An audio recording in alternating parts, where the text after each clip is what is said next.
আচ্ছা তাইজুল মামা, তো কেমন আছো মামা এখন? এই তো আলহামদুলিল্লাহ। যাক, কয় বছর হয়েছে আইছো মামা? আইছি তো মামা 2 বছর হয়েছে। যাক, শুরুতে তো অনেক সুখ দিছিল। দালালে অনেক সুখ দিছে। দেওয়ার পর অনেক কষ্ট আছো না আল্লাহ আরো ভালো রাখছে? আলহামদুলিল্লাহ, আল্লাহ যেইভাবে রাখছে আলহামদুলিল্লাহ। যাক মামা, এখন যারা নতুন বিদেশ আইবো, আমি তো বুকছি, আমি মহাসিন বুকছি, তো দূরি বুকছি মামা।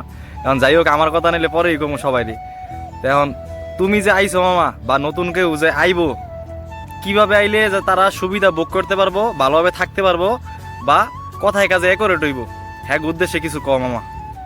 আমি কই, যারা নতুন সৌদি আরবে আইবো, সৌদি আরব না প্রবাস বলতে যে কোনো জায়গায় নতুন যাইবো, এক উদ্দেশ্যে যদি আমি কইতাম যাই, কারণ আমিও নতুন আইছি, 2 বছর হয়েছে আইছি, বেশি দিন হয় নাই। এখন আমার জ্ঞান বুদ্ধি যে দূর ধরে, যার আপন ভাই আছে হ্যাঁ আয়ো, সমস্যা নাই। যার মামা খালু আত্মীয় স্বজন আছে হ্যাঁ আয়ো, আত্মীয় স্বজনের কাছে আয়ো, সমস্যা নাই। ঠিক আছে, যার কেউই নাই, যার দেখার মতো কেউই নাই, হ্যাঁ দালাল ধরে আইও না, হ্যাঁ দালাল ধরে আইও না। হ্যাঁ দালাল ধরে আইলে হয়তো আমার মতো, তোমার মতো এরকম অবস্থা হ্যাঁ রইব। এই যে আমাদের পাশে আজকে আমি 2 বছর হয়েছে আইছি, আমি 8 মাসের বেতন পাইছি না। 6 মাস খেজুর তুমুর তো কেউ বুঝতো না, খেজুর পানি ইডি খাইয়া 6 মাস আছে। সামনের লোকে যে একজন আছে, হ্যাঁ হ্যাঁ তো ভালো লোকের বিছা দাইছিল। হ্যাঁ, আমি যার বিছা দাইছি, বিষা দিয়ে আইছে। মানে হ্যাঁ হ্যাঁ হ্যার অবস্থা কি আর একটু জিগান মামা। আলহামদুলিল্লাহ, আল্লাহ অনেক ভালো রাখছে, আল্লাহ ভালো রাখছে। কিন্তু আকামাটা এক্সপায়ার আর কি, এটা কপাল দিছিল 3 মাসের আকামা আর কি, ঘুরার আকামা দিছে, টুরিস্ট বয়ে দিছে। আমি কই তোরে, যে বড় বড় এজেন্সি সরকার অনুমোদিত, ওই এজেন্সিতে যদি আমি একটা ভিসা লইয়া সৌদি আরবে আই বা বিভিন্ন দেশে যাই, যেমন আমরা সৌদি আরবে আইছি, আমরা এজেন্সিরে, আমার ফ্যামিলি আছে, আইন দেশের আইন কানুন আছে, এজেন্সিরে সাথ দিতে পারবো। আমরা ছোটখাটো একটা দালাল ধইরা, দালালের 4 লাখ 4.5 লাখ টাকা দিয়ে আমরা আই। সৌদি আরব আইতে সর্বোচ্চ খরচ 2.5 থেকে 3 লাখ টাকা। এর ভিতরে যদি কোনো কফিল একটু লাভ করে তাইলে 3.5 লাখ টাকা হয়ে খারায়, যদি কোনো কফিল লাভ করে। আর যদি কোনো কফিল লাভ না করে 2.5 লাখ টাকা 3 লাখ টাকা হইলে আসা যায়।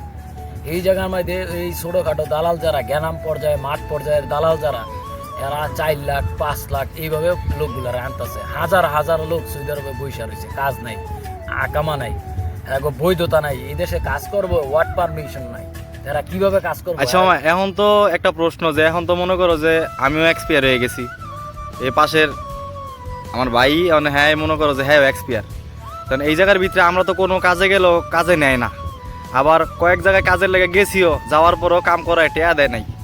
আচ্ছা তাহলে এখন আমরা যে এরকম অবহেলিত হইতাছি, তাহলে এর কোনো সমাধান আছে কিনা? এর সমাধান হইলো আমাদের বাংলাদেশ এম্বাসি। আমাদের এম্বাসি, যে বাংলাদেশ এম্বাসি আমাদের এই লোকগুলা যে সৌদি আরবে পাঠাইলো, এই লোকগুলা কি অবস্থায় আছে, কি হালে আছে আমাদের এম্বাসি, আমরা রেমিটেন্স যোদ্ধা, আমরা কি পরিবেশে আছি, আমরা কি বেতন পাইতাছি কি পাইতাছি না, এই এম্বাসি, সৌদি আরব এম্বাসির লগে কোনোদিন বসে নাই। যদি বসতো তাহলে আমাদের হাজার হাজার শ্রমিক বাংলাদেশের এইগুলা কাজ কইরা বেতন পাইতো। এই লোকগুলা আজকে কাজ না কইরা অনেকে রাস্তায় ঘুমাইতেছে, অনেকে ব্রিজের নিচে ঘুমাইতেছে, অনেকে পুলিশে ধরে পাড়াই দিতেছে।